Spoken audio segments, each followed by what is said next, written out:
Welcome to another episode of Corporate CPR, where we breathe life back into your organization, projects, and processes, giving you insights to recovery and avoiding corporate mortality events. Joining us today is my good friend, Gina Schreck. LinkedIn ranked Gina as one of the top 24 B2B marketers to follow in 2019 and 2020, as well as being named top 30 global guru in 2020 and 2021 for internet marketing. Gina is the CEO at Social Connects, a digital marketing agency, and the founder of the Village Workspace and Barnworks, two co-working spaces in South Denver. She's author of Social Media Doesn't Work Unless You Do. At home, Gina is the wife and co-founder of 4 grown kids and 3 crazy Chiweenies. She's traveled the globe scuba diving, skydiving, and climbing to the summit of Mount Kilimanjaro in Africa. Welcome, Gina. Thank you. Yes, the co-founder of 4 children always gets people. Like, are they your kids? Yes, I co-founded them. Yeah, you certainly did. I remind them of that all the time. Yeah, unless they want to buy out. You didn't co-found the Chiweenies, though. I didn't. It was an acquisition. It was an acquisition. That was a merger and acquisition. We merged them one at a time into the family. Nice. Well, Gina, obviously we've known each other for a while, and one of the things that you're, obviously an expert at is marketing and social media, and thought we'd talk about it a little bit today. Obviously, everybody knows they need to be out there and have a presence. That's kind of common sense, but not everybody does it very well in a way to stay relevant. So what are some of those kind of key mistakes that you see organizations making around their social media and marketing? I mean, a lot of times I always look at businesses that are doing it well, and I say what they're doing well is they're letting us get to know them and like them because they're sharing kind of behind the scenes. We're seeing some fun parts of them, but then we also see content that tells us they are the authority in that industry, that they have the answers. When I'm looking for, whatever the problem I'm having, they seem to have content that proves they're the authority. And to me, that's what businesses really have to look at is, so many businesses just put promotional content or they put really boring average content. I call it oatmeal content. And it's so bland that when I read it, I go, I can read this anywhere. So It's not helpful to me. It doesn't tell me you're an authority. It tells me you're a regurgitator. You're just regurgitating what everybody else is putting out there. So as a business, to really be prolific in the content you're putting out, but in a way that proves that not only are you authority, but you have opinions about your industry. And I think people are afraid to share opinions these days. They're afraid to take a stand. Absolutely, because you get canceled. Like how many companies out there get canceled just for, and sometimes it's seemingly innocuous things like, so let's talk about that a little bit. There was an organization that didn't know, and I wish I could remember, but didn't understand what the meaning of the hashtag was. Hashtag reasons I left or something like that. Yeah. And it was the pizza, and it was like, because you didn't have good pizza, not realizing it was about domestic violence. So let's talk a little bit about that. Like, how do, companies in their eagerness to get out there? And what I really think that boils down to is, and this is whenever companies work with us, they ask me, like, is it better to outsource social media or is it better to take it in-house?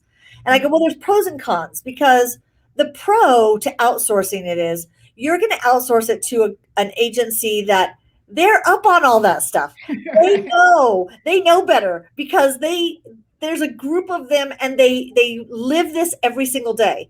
The downside to outsourcing it is they're not sitting next to you. So they don't know your culture as well as you do, your internal folks do. They're going to have to communicate differently because you really have to make sure that there's open communication and regular communication. So it tends to be, a little more work. When you bring somebody in-house, the positive is you probably don't have to feed them a lot of content because They know everything that's going on. The downside is they're siloed and they Mhm. don't know all the things that happen. I mean, I was telling somebody within a company who's a marketing director about, she was asking about reels on Instagram. And I said, well, today, this was yesterday. I said, today, Facebook rolled out reels. So you could do this on your Facebook. She goes, oh, I had no idea. That's because you don't listen to podcasts every day about marketing and social media like an outsource. So, yeah, to me, you have to, and it's hard. I know this. It's hard to stay up on Mhm. everything that's going on, but hashtags get so many companies in trouble because they don't first do a search. Just do a simple search for that hashtag in Instagram, on Facebook, even LinkedIn. Search the hashtag. I tell people go to a website called hashtagify. So it's hashtag and then IFY, hashtagify.com. If you put in a hashtag, it'll search and give you how many times is this used? What's the meaning of the hashtag? Who are the most, who are the top influencers using that hashtag? So just do a little bit of research before you try to sneak in and try to gain some market share or eyeballs by using a hashtag. Because, yeah, it can get you in trouble. Well, the other one I see is there's a lot of companies out there who we admire for their humor, like Wendy's, and Pop yeah. Tarts, my favorite. But there's also a lot of failed attempts. So when you're trying to come up with this like persona of how you're going to come across on social media, like what thought should organizations put behind that? That's that is the brilliant question every brand should start with before they go on to social media, because you have to ask yourself, what is our personality as a company? What are 3 words that describe your brand? Not 3 words that you wish described your brand, but what are 3 words that really describe your brand? Because if it's serious, if it's professional, if it's conservative, and then all of a sudden you bring somebody on to do social media and they're trying to be fun and they're trying to be Pop-Tarts, you're going to have a problem, guaranteed. But if your brand is supposed to be fun and a little sassy and Pop Tarts had to have said, let's be snarky on here. Let's go all out on this. And they're okay with it. Well, Mm. then it matches. It's consistent and it's congruent with what they're trying to achieve. So really understand what are the words that describe us. And if you wish it was different, what do you have to do to be different inside in your culture, as well as what people see on the outside? Because if employees see that you're trying to be something else to your customers, employees will sabotage your marketing. Guaranteed. Mm. They will say that's not who we are, or they'll comment on things and you don't want them to, or they'll Yeah. tell people, yeah, that's not how we really are. So Mm. identify that personality. Yeah. So the other thing then I guess is you've identified that, and now you've got content and you're pushing it out. But you mentioned this before. There's so many things to stay up on. Like so, Yeah. I mean, I guess there's probably some analysis around where are our customers, or where are we going to have the biggest impacts. How do organizations go through that? Not only where, because where you don't have to be everywhere. I always say pick one platform, nail it before you scale it. Get on that platform, be there every day, show up every day, be your brand out there, be helpful. My 3 rules are: be helpful, be interesting, or be quiet. And be on there every day being helpful and interesting. And Mm-hmm. interesting could be the personality side of your brand. Interesting could be trivia and facts about your industry. It doesn't always have to be your company. It can be your industry. And then when you look at what type of content, and because where you show up, the place you pick should be, where are most of our customers? Where are most of our clients? Where do they hang out? Don't try to be everywhere, because it's really hard. It's a lot of work. You just put the same post and be everywhere. You have to put the content that matches that channel. So some Right. channels are more formal, like LinkedIn. So excuse me. So to me, where you show up should be determined by where your customers or clients are. What you show up with is, I like to tell people, start with 10 FAQs. Just a Mm. simple list of your frequently asked questions. And I don't mean necessarily what people ask you, but what do you think your consumer types into Google when they're searching for your services, your products, your solutions. What question are they typing in Google? And write down those questions. And then ask your frontline team every time you hear somebody call in with a question, please give that to us, because that's content that you need to create. Because your best content for social and your best SEO for your search engine marketing is writing content that answers the questions people are typing in Google. So if you understand what people are really struggling with and what questions they have, you can now say, okay, how can we create content that on the platform we're choosing?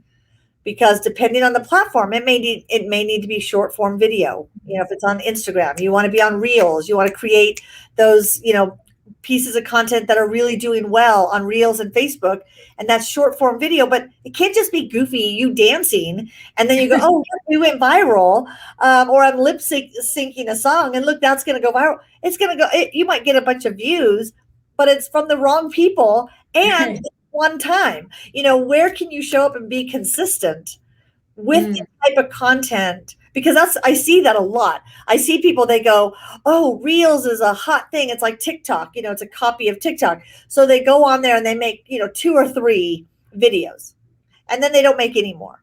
So let's say that you got a bunch of people because they happen to see your videos and are like, oh, this was really funny, it was entertaining. But then none of the other content you're putting out matches that. They're going to leave. Right. And the people who have been following your content, they see these 3 videos and they're going, what's happening? What's going, so consistency is important, but look at the questions you're getting, what type of content I can create, and then what's the channel we're going on, so we can make sure that we're creating great, meaty content that's really, it's educational, it's entertaining, it's the interesting and helpful content. I mean, it almost feels though like you have to be like a full-fledged production company or marketing company these days to be able to, It's crazy. I always say we're in this industry. I mean, I've been in this industry for 13 years in the digital space, just the digital space, in the marketing space for 26 years, but in the digital marketing space for 13 years. And I go, and we're overwhelmed every day going, oh my gosh, there's a new thing, now Facebook wants you using WhatsApp and Instagram, and, it's overwhelming. However, to simplify it, go back to those 10 FAQs. Go back to your FAQs whenever you want to simplify. What are the questions? And then ask yourself, what's the best way I can create content? Some people love writing. Other people hate writing, but they could talk. They could do a podcast. Or maybe they don't mind video. Very few people will jump on a video. But if you have someone on your team that can jump on a video, get on a video and just answer those questions. Here's today's question of the week. And then you say the question, and then you answer that question. If it's in audio form, and to be honest, you could take the video and the audio, take the transcriptions from it, and have somebody clean it up a little bit and make it a blog post, pick it into pieces and make it social media posts. So that's the production side of it, if you really wanted to make a bunch of content. But if you were at least creating, if in the most simple form, if you were creating one great piece of content a week, answering a question that your audience probably has, and then you mix in a little bit of social so that we get to know, like, and trust you, that's great social media content in its simplest form. And then be consistent. What happens if a company is like, we just don't really care about having a social media presence? What do you think will happen, with them? I hear that all the time. And then let's say 2 years, 3 years down the road, they say, okay, we want to get on social. How do we get customers right away? And I always say, you've ignored people for 13 years and now you expect to get customers. Yeah, it's interesting, because I don't know of an industry that should not be on social in one way or another, because people use different social channels to validate, is this a good business? Are you legit? They also use social to learn. I mean, social media, sadly, is our generation's main source of news. And yes, absolutely. Yeah. So it could be that you feel that your company is a very serious, conservative, professional brand, then you need to pick LinkedIn and maybe Twitter and say, how do I get on those two channels and really be the authority in our industry? How can I get on there and share content that answers questions and be the authority in this industry? And maybe you're blogging and then you're sharing it on LinkedIn and Twitter. And to me, again, if you feel like, oh, I'm not social, my brand isn't social, I don't want to be on there with all the people on Facebook. I mean, I love it when people tell me, I don't think my customers are on social media. I said, 3 billion people are on social media. I'm guessing some of those are your customers. So they're Right. there. It's just, how do you want to meet them? But if you're Yeah. ignoring them, there are people who, yeah, you could just say, I just want to do face-to-face selling. I hear people say, I'm a people person, not a technology person. And I go, well, I don't know how long you can stay in business. How many customers are coming up this next generation that are going to be connecting that way? Mm. It's hard. Absolutely. Yeah, yeah. So while it might work now, one, you won't be able to scale, and two, it may die out as Maybe you have just enough customers right now and you're perfectly happy. But what happens if 2 of those customers leave? You know, right. and people do that where they wait to market until they're behind in sales. Mm. We all know that's the worst time to be marketing, because you start marketing desperately and you start marketing in a way that you're like, okay, every single post I put out should net sales, and it doesn't. And so you're frustrated with marketing. You know, we should always be marketing in everything we do and say. Well, and that made me think of something else I wanted to ask you. So there's lots of places you can pour your money. There are a lot of, whether it's paying for LinkedIn advertising, whether it's promoting on Google, or these companies who are like, oh, we'll make you video reels that then you can put out. Like, I mean, you could suck your entire revenue stream into content. So how do you even make decisions about where to spend money and the Yeah. value there? Even a small business should look at, what is the percentage of my sales that I want to be spending on marketing? Whether that's 10% of sales should go to marketing, or whether you say, I can't afford 10% of sales. First of all, you need to understand your numbers in your business so you can say, I need a percentage of my revenue going towards marketing. But definitely don't dive in by spending a lot of money first. To me, even when people want to run ads, I say, okay, let's start small. Let's start with $50. And then let's find which ad starts getting traction. Then you add money to that budget to the point where now it's converting. I don't want to get too technical, but you want to know what it's converting at. So let's say that I'm spending $10 on an ad. I should be making at least $11 Right. in a sales funnel that I'm laying out.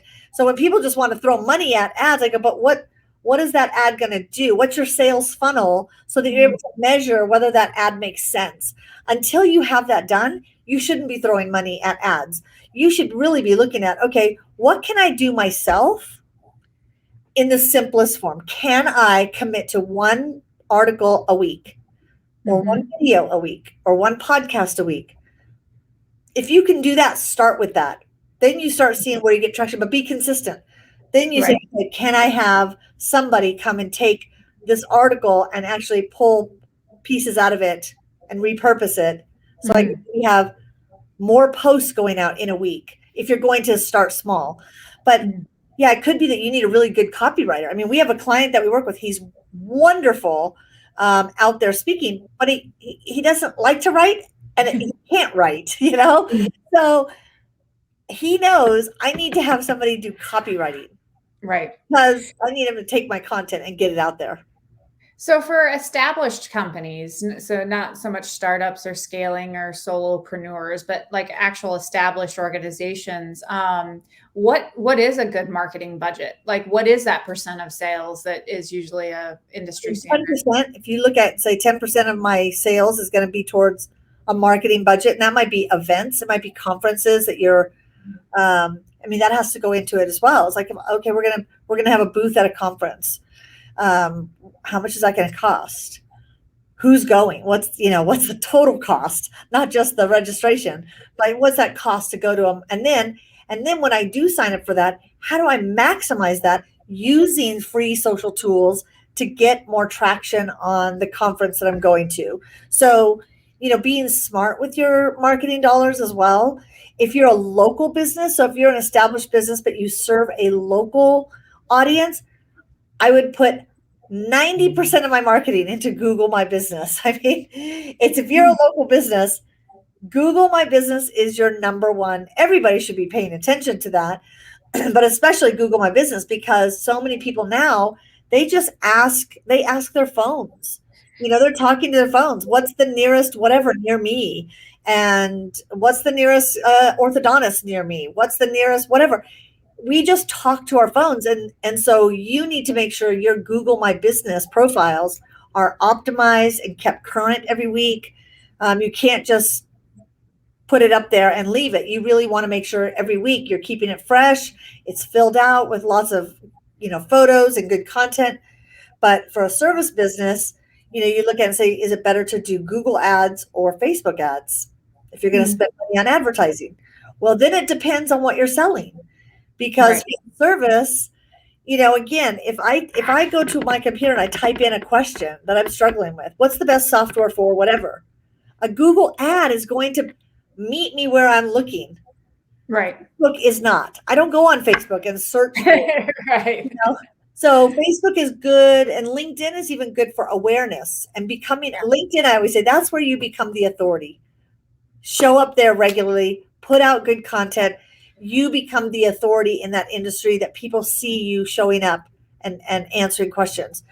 Versus Facebook, people see you, they get to know your brand. It's awareness. What about, so one thing I've to me, it's very intuitive how to market products, or especially market B2C. But what about B2B people? Like, that just seems... It's still a B2C. I mean, it's still I guess we should call it B2P. It's a business to person. And people are on people are on Facebook, but they're not searching for business content. I'm on Facebook to look at my cousin's wedding pictures. Right. I happen to see you interrupting me with an ad of your webinar. That's probably not the best place to me. If you're a B2B, you need to be on LinkedIn. I mean, 90% of businesses that are B2B should be active on LinkedIn. And you should be working LinkedIn. And that means I tell people, just most of the time, log into your LinkedIn profile in the morning. Like, comment, share a few things. Comment on other people's stuff. Show that you're interested in the community that's there. And then you look at top business leaders in the world. I mean, Richard Branson puts out blog posts on LinkedIn all the time. So it's like, okay, are you being that thought leader? Are you being that authority, putting out that content on LinkedIn? If you're B2B, that's where you need to make sure that you're putting out that type of content. Great, meaty, very, I don't want to say opinionated, but very different content. Like, think different, write different. Don't write the ordinary, and put that on LinkedIn. B2C, and I'm in both worlds, because our digital marketing agency, we're B2B. Our co-working spaces, we're still B2B, but a lot of it's B2C. We get an individual that wants to come in for an office, or we get a business that's looking for a team. So like for the co-working space, I explored, and I'm on Clubhouse, and I'm in these groups that are discussing co-working challenges, and I started out there just to be, which is a recommendation I have on any social channel. Go there to be a learner. Get on any new platform before you start using it, and just be a learner. How are people using it? Who's hanging out here? What questions are they asking? Who's the authority on this channel in this industry? Watch what they do, not so you can copy it, but so that you understand how to use it. And a lot of these tools that are new, I get on and I'm just a learner. I'm just there to see how people do things. And then, of course, after a while, you can't sit quiet for very long. At least I can't. And then I want to going, okay, I have something to say on that. and then you get involved that way. And people see, oh, she knows something about this industry. So yeah, where you go B2B or B2C, it's still, you're still trying to reach a person, Right. because even social connects, we get people through, although it's different. I know that. I mean, we're in a marketing industry, so people, even if I'm a marketing director for a large company, I'm going to be on Facebook, Instagram, seeing who does it well, so I know how to connect there. Um, Mm, but if I were, a software company, I'm not looking for software companies on Facebook. I'm just not. right. You know, Exactly. I'm on LinkedIn, and I'm in groups. I'm in user groups. I'm looking there. Who's answering questions? Yeah, it took us, like with Project Genetics, we didn't join Instagram for a long time because it's like people don't go there to go buy, project management Right. consulting. But, I eventually was like, oh, but we can go be inspirational and maybe put a little humor in there. Humor doesn't seem to work as well on LinkedIn. So no Right. humor on LinkedIn. Right. At least on Instagram, I get to know you as a brand, and I see behind, Yeah, it's the peek behind the curtain. I get to see your brand and who works there, and I get to know you as a person. And then when I want the serious, content, I go to LinkedIn. right. Yeah. So it's really hard to make those decisions of where to put that effort, because obviously we have limited time and Business. limited And that's what I say. dollars. It's time. All of it is, I always go, it's not rocket science. It's time consuming, which Yeah. is, again, that's when you start knowing, okay, maybe we need to bring somebody on or Mm, outsource, because it's too time consuming, even for our marketing team. Like, we work with a couple of companies that have a marketing team, but they're putting on webinars and events, and then they outsource the social media to us so we can help promote and magnify the message that they're working on internally. And so, that's when okay, let's add a person to help magnify what we're doing, because now it's too much time. mm. How should so talking about struggling companies, maybe, or companies are like, we've got to revitalize, maybe especially during the pandemic, right? A lot of them struggled. How much is marketing and like an actual investment versus maybe an expense? Like, how do you make sure that you are getting that ROI and you aren't just being desperate and Yeah, you again, I would not like, and I know there's a lot of companies during COVID, they just, sadly, a lot of them just went on pause for everything. yeah, Could have been the absolutely. time they were still creating content, free content. So now you're at a point going, okay, how do we get back in the game, and what should we be focused on? I still think this is a time to be heartfelt with your community, regardless of your industry. What is your message to your customers? What kind of heartfelt and important messages, helpful content? How are you, as a hurting business, helping your hurting customers and clients? Because you've got clients that are in the same boat. So, what can you say to that? Are you realizing the importance of mental health within your own organization right now? What are you guys? Let's bring that to the table. Let's talk about that. Let's write an article about it. Are you realizing that, right now, retention and recruiting is just crazy? What kind of creative ideas could you write about? I mean, we're doing a reality show called the did you see my I incredible did. turns? And we're going to do a reality show, 30, every 30, I 60 days. I actually sent it to my sister. I was like, "You should go do this," because she's an English major, Yeah, but she's still like trying to find her world, like her way in the world of writing. I'm tell her to like, come "Go on. do this." Because we're looking for people who are looking to change careers, which a lot of companies now need to say, how can we get Yeah, creative? We're not able to recruit the same way we used to recruit. Okay, on social media, we can write blog posts about this. We can do videos about this. We can talk about this. And these are the things that I think companies that are hurting need to be doing, is strip away the promotion and build relationships with people, because I think right now people are so open to that, and they're connecting with brands differently. They're connecting with brands who seem to be being really honest with them and saying, this is what's going on, and here's how we're here to help.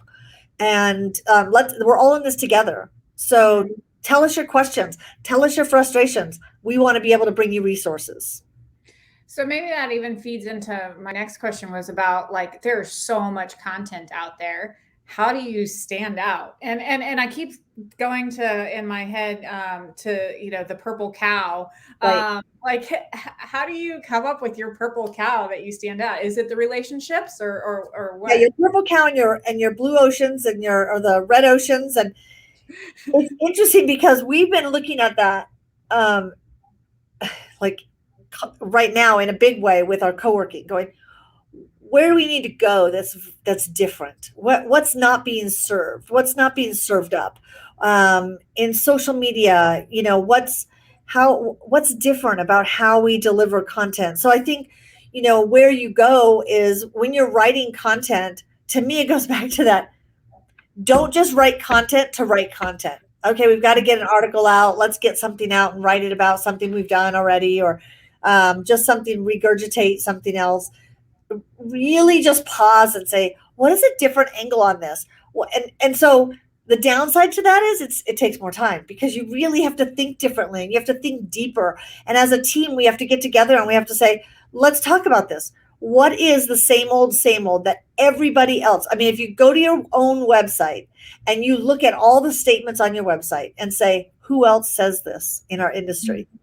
Who else says this in our industry?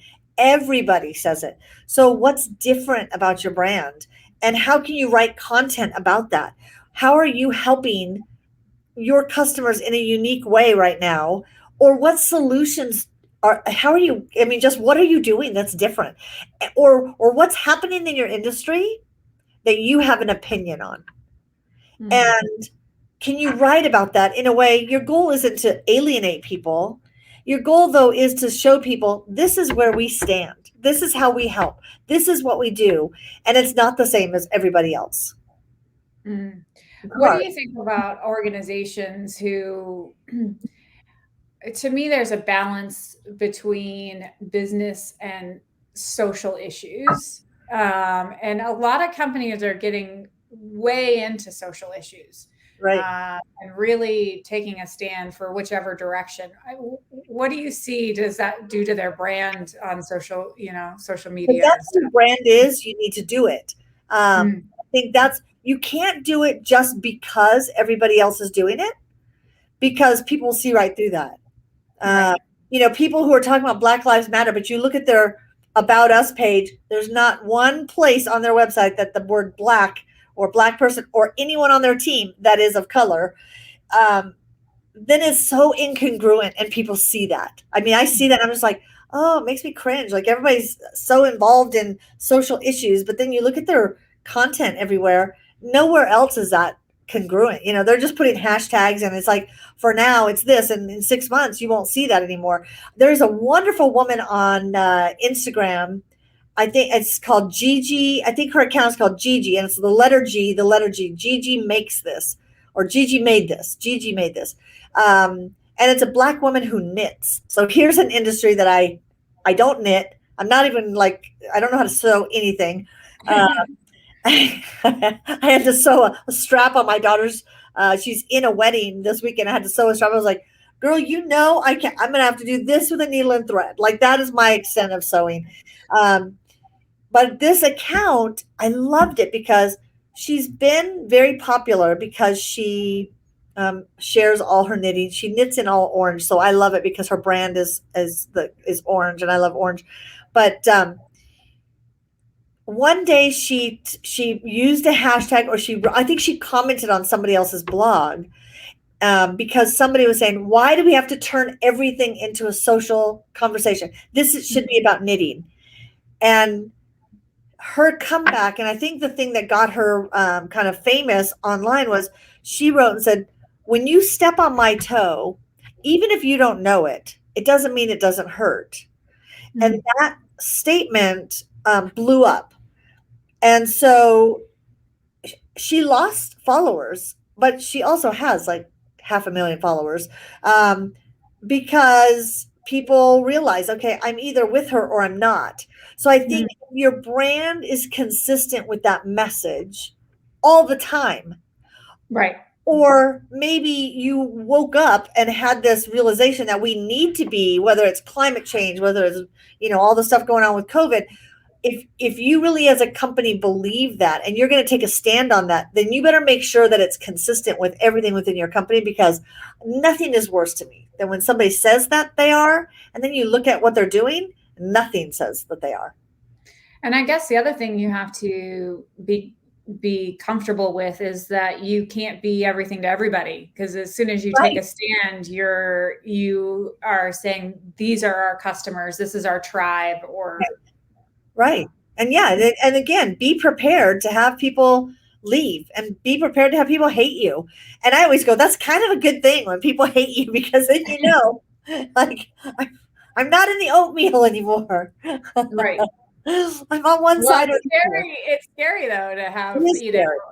and Yeah, you know what? That's like saying we have people that come to us and they've got an email list of 30,000 people, and then they get 1,000 people that open their emails, and I go, get rid of the people who don't open your emails, cut your email list, and they can't because they're like, oh, but these are people who signed up for stuff. I go, they never open your content. They don't want your content. They're not like it's the same concept. We're hanging on to numbers. I have right. this many followers in social media. It's like, who cares? Are they buying from you? No, get rid of them. Like, get Mhm. the people who love you to love you more.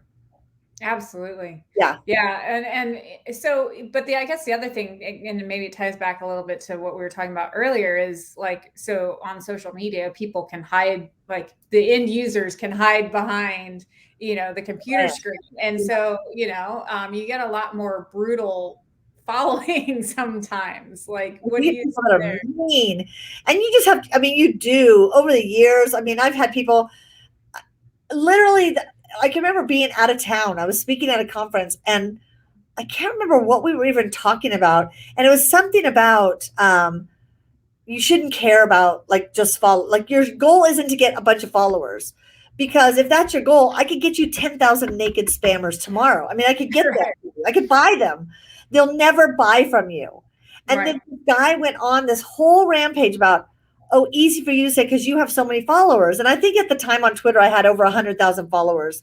And I just remember going, you're missing the whole point. And he went and he was just mean, mean, mean, mean. And I was just like, okay, block. Like block. Mhm. Block Mhm. people. Get rid of them. Don't waste your energy on them. Although not good advice for a brand to go around blocking Well, people. so it's Because funny that you said that, because just like 2 weeks ago or something, there was a woman on LinkedIn who, so 2 times before, she had posted something really negative on a post that I posted, and I was like, okay, whatever, And ironically, like, she had wanted to work for me, and it didn't work out because the client ended up not hiring somebody. And I'm like, oh, maybe I dodged a bullet there, like, because she's being so negative like when I interviewed, after I interviewed her.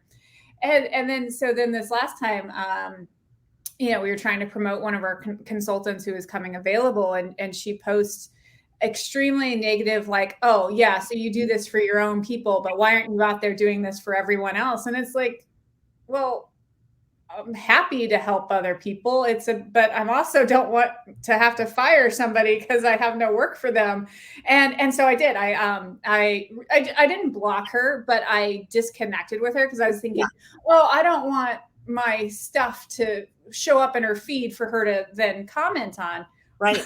Well, somehow she figured that out within an hour and was emailing me. So Oh, interesting. I'm just always amazed because I've had people send like nasty grams on Twitter. I don't think I've ever had it on Instagram or Facebook, but I'm always like, there's a little button at the top. I'm pretty sure it's still there. It says unfollow.